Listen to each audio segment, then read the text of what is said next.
우리가 간혹 가다가 다른 지역을 방문할 때가 있습니다. 다른 지역을 꼭 방문할 때마다 우리가 일정이 참 바쁘잖아요. 주일을 껴서 다른 지역을 방문하게 되더라도 그 지역에 있는 교회를 꼭 가셨으면 좋겠어요. 그래서 그 교회에서 예배를 드리셨으면 좋겠습니다. 주일은 하나님께 이렇게 드려야 돼요. 우리가 다른 교회에서 예배를 주일에 드린다. 그럴 때 그 교회 사람들이 내가 앵커리지 제일 한인장로교회 어떤 직분을 가지고 있는지를 모를 수가 있습니다. 그럴 때 그냥 누구누구 성도님 이렇게 부를 텐데요. 내가 목사다, 내가 장로다, 내가 집사고 권사다. 그런데 그냥 성도로 불린다면 기분이 어떨까요? 어떻습니까? 어떻게 생각하십니까? 그런 경험 있으세요? 내가 목사인데 장로인데 집사인데 권사인데 그냥 나를 성도로 부르네. 별로 기분이 좋지 않다. 왜 이 교회가 나를 직분받은 자로 대우를 해주지 않는 건가? 이렇게 생각한다면 그렇게 하실 필요가 전혀 없습니다. 왜 그러냐면 성도라는 것은 그리스도를 믿는 누구에게나 불릴 수 있는 가장 영광스러운 호칭, 그게 바로 성도라는 거예요. 성도라는 것에는 두 가지 뜻이 있습니다. 예수님을 믿는 사람을 거룩한 성도라고 부를 때 그 성도 첫 번째 뜻은 세상에서 예수님을 믿지 않는 많은 사람들이 있는데 그 사람들과는 구별되었다라는 뜻이에요. 거룩한 무리들, 성도, 구별된 사람들, 하나님께 드리는 제사와 율법 규정을 다루는 레위기에서 하나님께서는 계속해서 너희는 거룩하라. 왜? 나 여호와 너희 하나님이 거룩함이니라. 이렇게 여러 차례에 걸쳐서 말씀하고 계십니다. 이 말씀처럼 우리는 세상 사람들이 다 가는 아주 그런 넓은 길로 가는 사람들이 아니라 일부러 하나님께서 선택해 주신, 하나님께서 우리에게 앞에 허락해 주신 그런 좁은 길을 걸어가는 그런 사람들입니다. 예수님만을 따라가는 것이 힘들잖아요. 그런데도 불구하고 그 길을 붙잡고 가는 사람들, 그 사람들이 성도예요. 거룩한 성도라고 불릴 때 두 번째 뜻은 뭐냐면 우리가 성도된 것은 내 자신이 원해서 내 자신의 노력과 내 자신의 의로운 행동 때문에 내가 성도가 된 것이 아니라 하나님께서 예수 그리스도를 통해서 나를 거룩하게 부르셨다라는 그런 말입니다. 세상에서 구별된 사람, 그리고 또 하나님께서 거룩하게 부르신 사람이 성도니까 성도라는 말이 얼마나 귀한가요? 우리 모두 다 우리가 어떤 직분을 교회에서 가지고 있든 간에 하나님 앞에서 이런 귀한 성도님들이 되시기를 간절히 축원합니다. 고린도전서 1장에서는 이렇게 구별되고 하나님께서 부르신 성도가 어떤 마음가짐을 가지고 어떻게 살아가야 되는지를 우리에게 잘 말씀을 해주고 있습니다. 1장 1절에서는 이 편지를 누가 쓰고 있는지를 이야기하는데 사도 바울이 나는 형제 소스데네라는 사람과 함께 이 편지를 쓰고 있다라고 얘기를 하면서 고린도 교인들에게 인사를 전하고 있습니다. 소스데네라는 이름은 성경에 딱 두 번 나옵니다. 여기 한 번, 고린도전서 1장 1절에 한 번 나오고요. 또 다른 한 번은 사도행전 18장에서 바울이 고린도 교회에서 제2차 선교 여행을 했을 때 그때 만난 사람이 소스데네예요. 바울은 이 고린도에서 좋은 일들과 함께 나쁜 일들을 동시에 많이 겪었습니다. 우리가 세상을 살아가다 보면 예수님을 믿다 보면 좋은 일들도 생기고 그것과 똑같이 여러 가지 시험들과 안 좋은 일들도 생기는데 사도 바울에게도 그런 일들이 생깁니다. 좋은 일이 어떤 일이 있었나? 우리가 교회를 출석하고 예수님을 믿다 보면 가장 좋은 일이 어떤 일이 있습니까? 뭐니 해도 우리는 정에 약하잖아요. 사람이 그립지 않습니까? 바울도 그랬을 거예요. 함께 동역하는 사람을 이 고린도에서 만났습니다. 평생을 그를 위해서 함께 기도하고 후원해주는 사람, 브리스길라와 아굴라 그 부부를 만난 것, 그것이 정말로 큰 그런 복이었습니다. 그리고 그곳에서 하나님의 음성을 또 들었어요. 두려워하는 바울에게 밤에 주님께서 나타나셔서 환상 가운데 말씀하십니다. 두려워하지 말며 침묵하지 말고 말하라. 저에게도 하시는 그런 말씀이고, 하나님의 말씀을 전하기를 두려워하는 우리 모두에게 하시는 하나님의 말씀이에요. 두려워하지 말고 담대하게 말하라. 그 말씀을 듣고 그곳에서 말하기를 시작했습니다. 1년 6개월 동안 그곳에서 머물면서 열심히 하나님의 말씀을 가르쳤어요. 그래서 하나님의 성도들이 계속해서 늘어나는 그런 역사가 이 고린도 교회에 있었습니다. 그런데 좋은 일이 있으면 참 어려운 일도 있잖아요. 반대로 어려운 일들을 만났는데요. 어떤 어려운 일이 있었나? 복음 전파를 하려면 그 뒤에 있는 여러 여건들이 좋아야 되는데 여건들이 좋지 않았습니다. 그래서 그 복음 전파를 위한 비용을 마련하기 위해서 직접 자기 손으로 천막을 만들어야만 했습니다. 브리스길라와 아굴라 부부가 천막을 만든 일을 했는데 업이 같음으로 그 일을 함께 했다라고 이야기를 하고 있습니다. 같이 천막을 만든 것이죠. 또 그 후에 그곳에 여러 유대인들이 있었는데 이 유대인들이 바울을 대적했습니다. 그래서 그 고린도라는 도시가 큰 도시였습니다. 그래서 로마에서 직접 파견한 총독이 있었는데요. 그 총독이 있는 법정으로 이 바울을 끌고 갔습니다. 그래서 총독이 바울을 신문하기를 거부했습니다. 왜냐하면 그 유대에 관련된 그런 일이기 때문에 나는 별로 그것에 관여하기가 싫다, 이렇게 하면서 거부를 했을 때 그 바울을 끌고 왔던 유대인들은 화가 납니다. 그래서 대신에 그곳에 있었던 회당장 소스테네를 잡아서 그를 때리면서 바울 대신에 그 사람에게 화풀이를 하는 거예요. 그때 유대인들에게 심하게 맞았던 이 사람이 바로 바울과 함께 고린도 전서를 썼다고 바울이 말하고 있는 이 소스테네입니다. 물론 바울이 거의 다 편지를 다 썼겠죠. 그리고 소스테네라는 이 사람은 바울이 편지를 쓸 때 그 옆에서 함께 기도해 주면서 같이 있는 정도 보조의 역할을 했었겠지만, 바울은 소스테네라는 이 사람을 자기보다 낮은 사람으로 대우하지 않습니다. 어떻게 부르냐면 그를 형제라고 불러요. 형제 소스테네라고. 우리가 영어로 편지를 쓸 때 공손하게 쓰려면 그 사람 이름 앞에 맨 처음에 어떤 말을 씁니까? dear라는 말을 쓰잖아요. dear라는 말이 그냥 포멀하게 아무 때나 이렇게 그냥 사람 이름 앞에 붙이는 말 같은데 사실은 아주 공손한 그런 의미가 있습니다. 사랑과 우정을 나타내는 그런 말이에요. 형제 소스테네라고 부르는 것은 그런 말이에요. 나는 그를 사랑한다, 존경하고 그에게 우정을 나타낸다, 이렇게 표현하고 있습니다.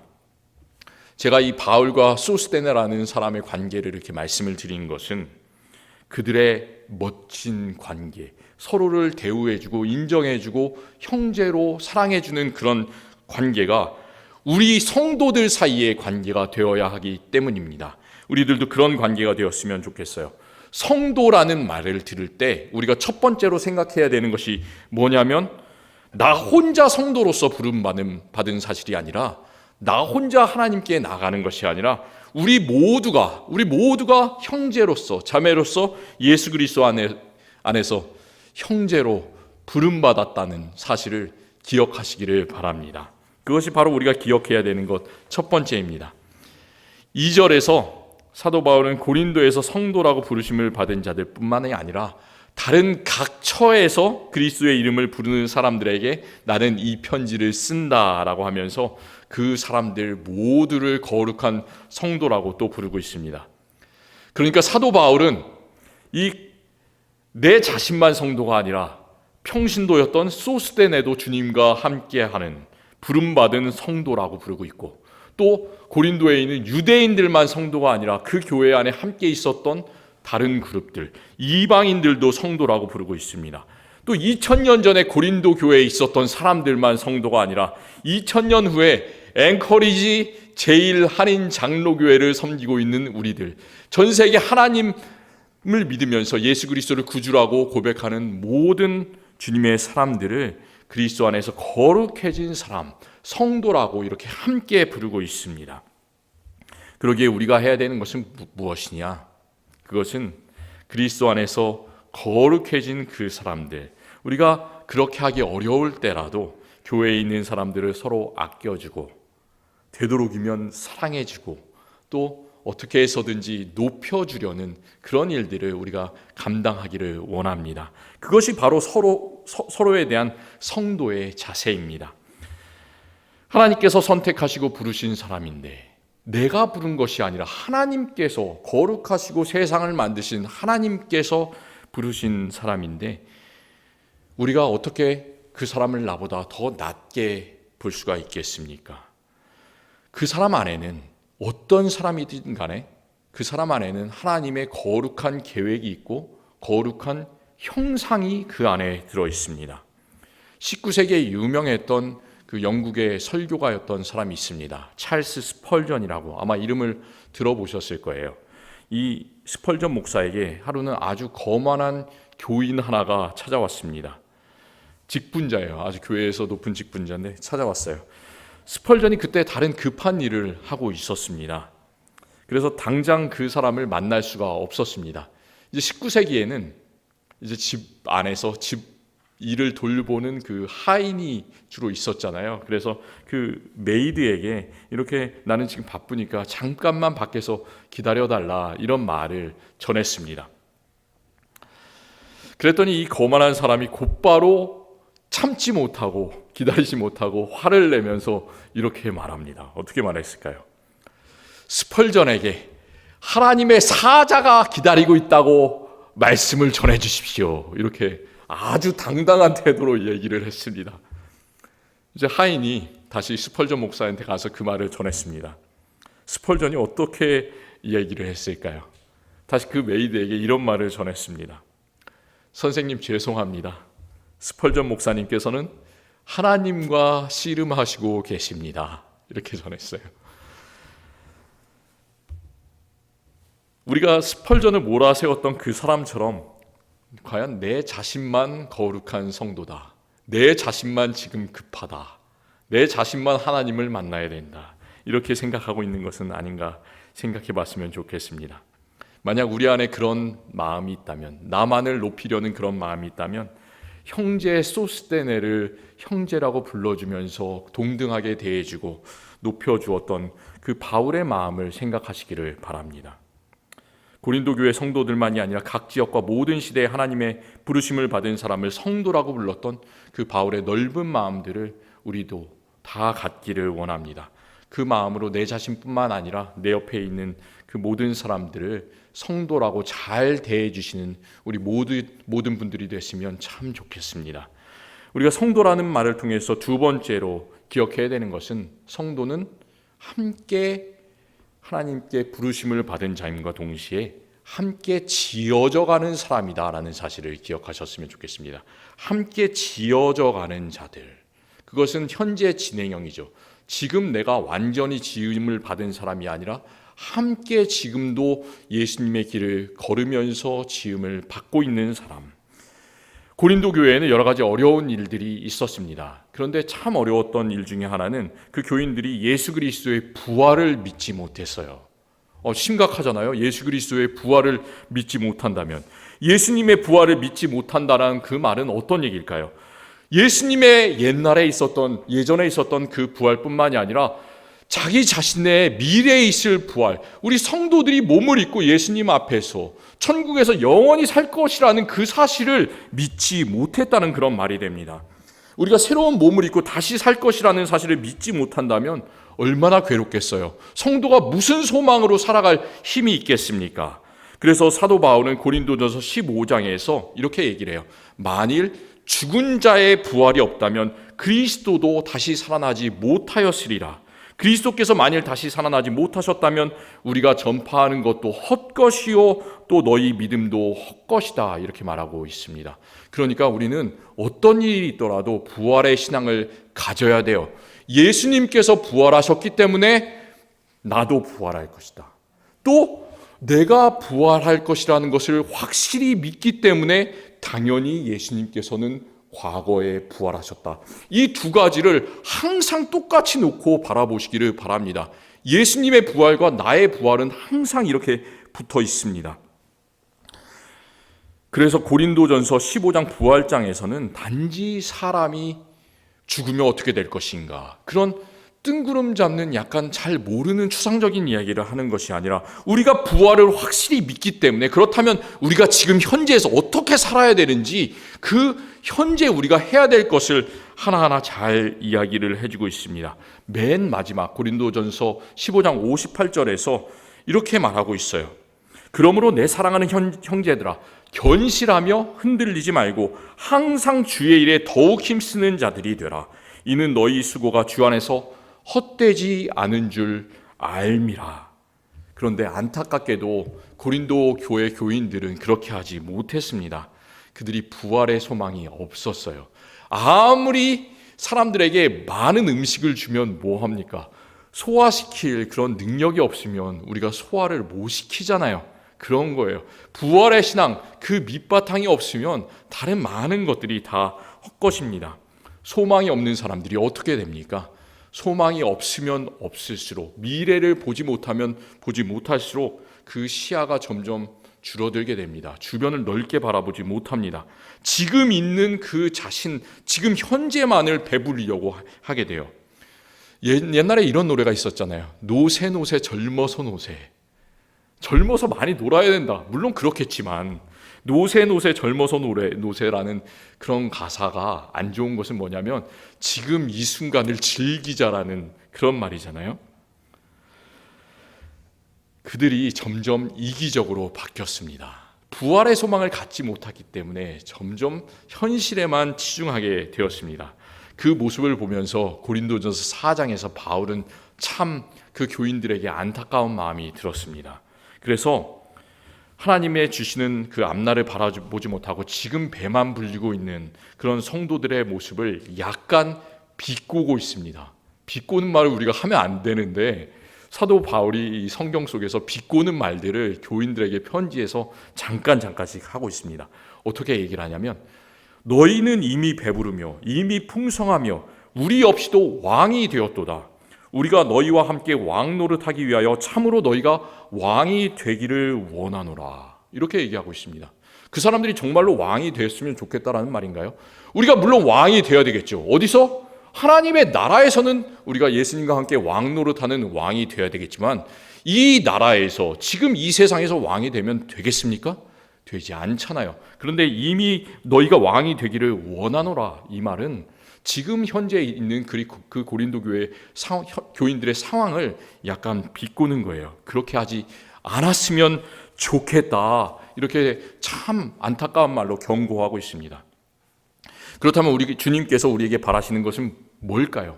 그것은 우리가 오늘 읽은 3절까지 말씀만 읽었는데 그 뒷부분에 1장 8절에 나와 있습니다. 주께서 너희를 우리 주 그리스도의 날에 책망할 것이 없는 자로 끝까지 견고하게 하시리라.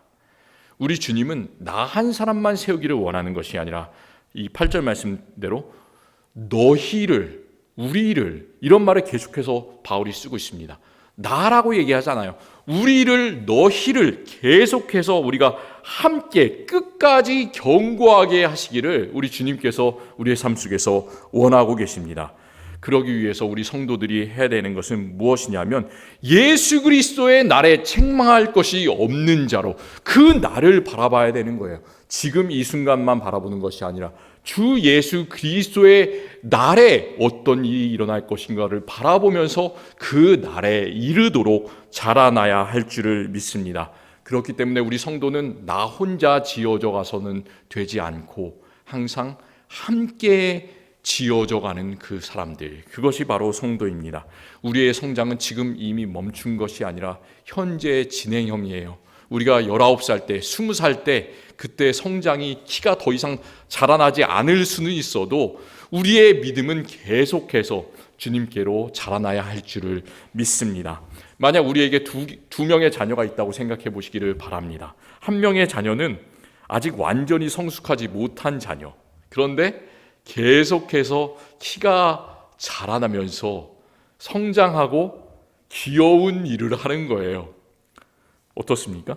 그리고 또 다른 자녀는 더 이상 성장하지 않아요. 더 이상 마음도 자라나지 않아요. 그리고 자기 자신의 방문을 걸어 잠그고 자기의 세계에만 몰입하고 부모에게 전혀 간섭하지 않고 부모의 마음을 약간 아프게 하는 자녀가 있다고 생각해 보시기를 바랍니다. 어떤 자녀에게 더욱 애착이 갑니까? 물론 상황에 따라 다르겠지만 우리는 계속해서 자라나고 있는 자녀가 귀엽잖아요.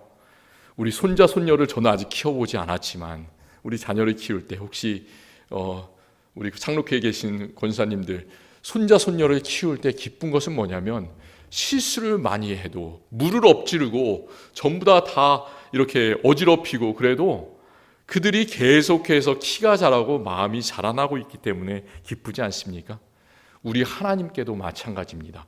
하나님의 시각에서 보면 하나님의 시각에서 완전한 자는 절대 있을 수가 없습니다.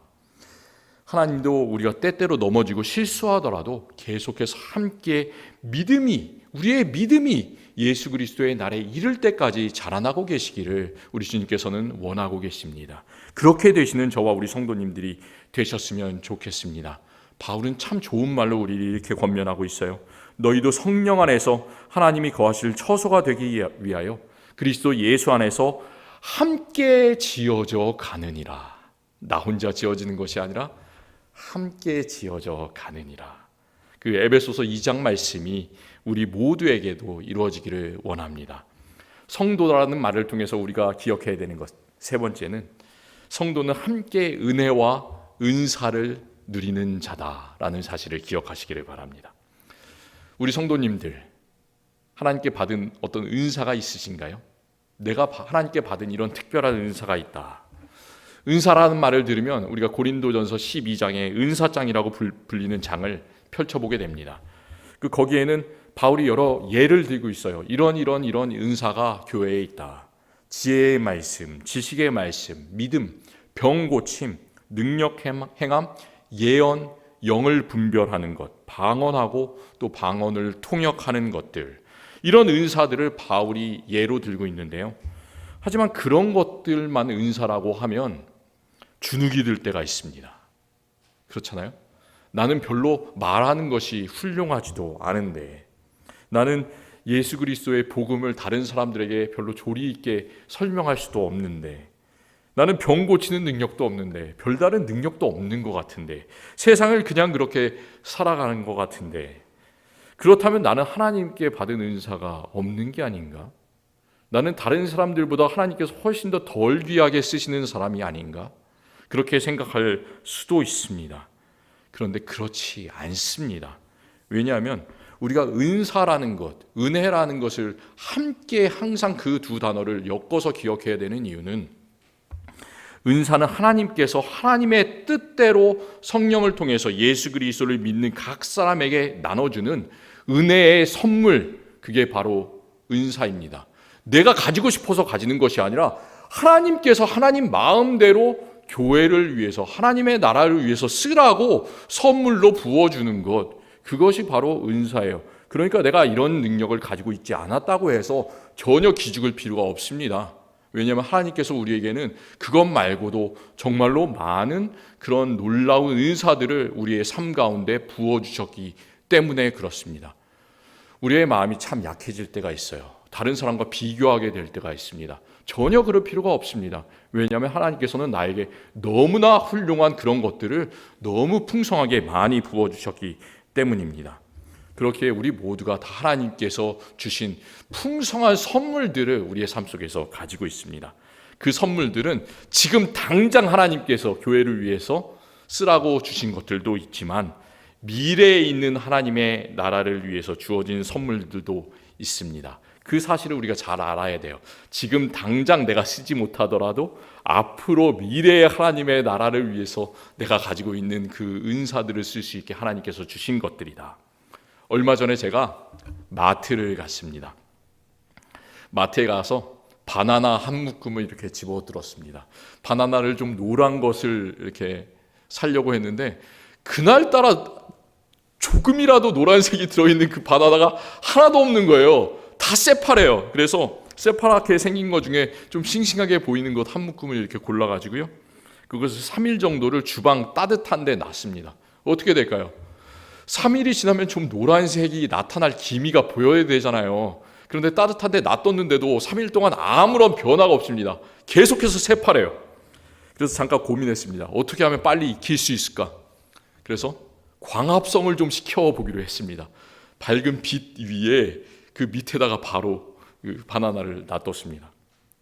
일주일이 지났어요. 참 시간이 오래 걸리더라고요. 일주일이 지나니까 조금 이제 노란색 빛이 돌기 시작합니다. 그리고 10일이 지났어요. 그러니까 노란색이 되면서 한 12일, 13일 되니까 그때서야 이제 검정색 이렇게 점들이 생기기 시작하는 거예요. 검정색 점이 생겨야 그때서야 이제 맛있게 바나나를 먹을 수 있잖아요. 그래서 그때 12일이 지난 다음에 하나를 따 먹었습니다. 맛이 어땠을까요? 참 달콤한 바나나의 맛이 그때서야 느껴졌습니다. 기다린 보람이 그때서야 느껴지는 거예요. 네, 제가 참 성격이 급해가지고 그것을 10일 동안 기다리지 못하고 하루 이틀이 지난 다음에 그냥 파란 바나나를 따서 먹으면 어떻게 될까요? 한 입도 베어 먹지 못하고 두 가지 다 상하게 되겠죠.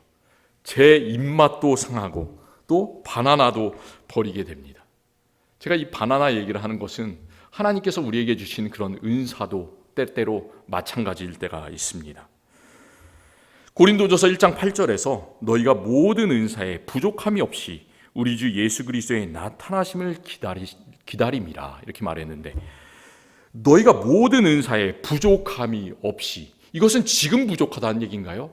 앞으로 주 예수 그리스도의 나타나심을 바라보는 그날이 될 때 부족함이 없다는 말인가요? 그날이 될 때까지 기다려야 된다는 거예요. 기다려야 된다. 주 예수 그리스도가 나타나심을 그때의 부족함이 없게 되는 것, 그것이 바로 하나님의 목표입니다. 그렇기 때문에 우리가 하나님 나라에 합당한 사람이 되기 위해서는 기다림이 필요합니다. 내 자신에게도 기다림이 필요하고요, 내 가족들에게도 기다림이 필요하고요, 우리 옆에 있는 성도들에게도 서로에 대한 그런 기다림이 필요합니다. 바나나가 빛을 오래 받고 시간이 오래 걸려야 그때서야 익는 것처럼 우리도 하나님의 은혜 가운데 믿음이 성장하고 익어갈 때만 우리가 받은 은사의 선물을 교회와 또 우리 주변의 이웃을 위해서 잘 사용할 수가 있습니다. 그때까지 좀 참으세요. 내 자신을 위해서 기다리시기를 바랍니다. 이웃을 위해서, 내 옆에 있는 성도를 위해서 기다리실 수 있는 우리 모든 성도님들이 되셨으면 참 좋겠습니다. 이렇게 우리는 모두 다 하나님께서 그리스도를 통해서 거룩하게 부르심을 받은 성도입니다. 다른 교회에 혹시 방문하게 될 때 누구누구 성도님 이런 말을 들으면 감사하시기를 바랍니다. 와, 나는 이제 하나님께서 나를 부르신 성도구나. 나는 세상길을 가는 사람이 아니라 정말로 하나님께서 특별하게 부르신 구별된 사람이구나. 이 사실을 항상 생각하시면서 아멘, 감사합니다, 이렇게 마음속으로 생각하시기를 바랍니다.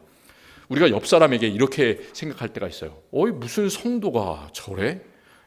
그런 비판하는 그런 마음이 들 때마다 오늘 말씀을 생각하시기를 바랍니다. 성도는 함께 부르심을 받은 자들이구나. 성도는 함께 지어져 가는 자들이구나. 성도는 하나님의 은혜와 은사를 함께 기다리며 누리는 자들이구나. 그 사실을 항상 기억하시기를 바랍니다. 어떤 학자가 이런 말을 했습니다. 교회에 대해서. 교회는 성인들의 박물관이 아니라 The church is not the museum of the saint. 그게 아니라 죄인들의 학교이다. The school of sinners. 이런 말을 했습니다. 교회는 성인들의 박물관이 아니라 죄인들의 학교이다. 그렇잖아요. 우리는 박물관에 있는 죽은 사람들이 아닙니다. 완전한 사람들이 절대 아닙니다. 지금 완전하기 때문에 우리가 성도라고 불리는 것이 아니고요, 죄인임에도 불구하고, 저도 죄인이고 우리 여기 앉아 계신 모든 사람들이 죄인임에도 불구하고 예수님 한 분 때문에, 예수님께서 우리를 의롭다 해주셨기 때문에 우리는 성도가 되었습니다. 얼마나 감사해요. 하나님께서 우리를 인정해 주시고 예수님께서 우리를 위해서 예수님의 모든 피와 물을 다 주셨는데 얼마나 좋습니까? 그러니 우리는 함께 더 온전한 성도로 계속해서 세워져 갔으면 좋겠습니다. 그렇게 계속해서 하나님께로 함께 나아가는 우리 교회를 하나님께서는 2023년 우리 교회 표어처럼 의로운 오른손으로 붙들어 주시고 또 우리에게 놀라운 평강을, 놀라운 은혜를 더하실 줄을 믿습니다. 기도하겠습니다. 하나님 참 감사합니다. 우리를 거룩한 성도로 부르시니 감사합니다. 우리의 능력으로 부르신 것이 아니라 예수 그리스도 때문에 우리가 성도가 되었으니 얼마나 감사한지요. 우리가 함께 지어져 가는 자들 되게 하여 주옵소서. 우리가 함께 기다리며 하나님의 은혜를 기다리고 또 우리가 받은 은사들을 세상을 위해서 잘 사용할 수 있는 자들 되게 하여 주시옵소서. 함께 부르심을 받았으니 함께 걸어갈 수 있는 사람들 되게 하여 주옵소서. 예수 그리스도의 이름으로 기도드립니다. 아멘.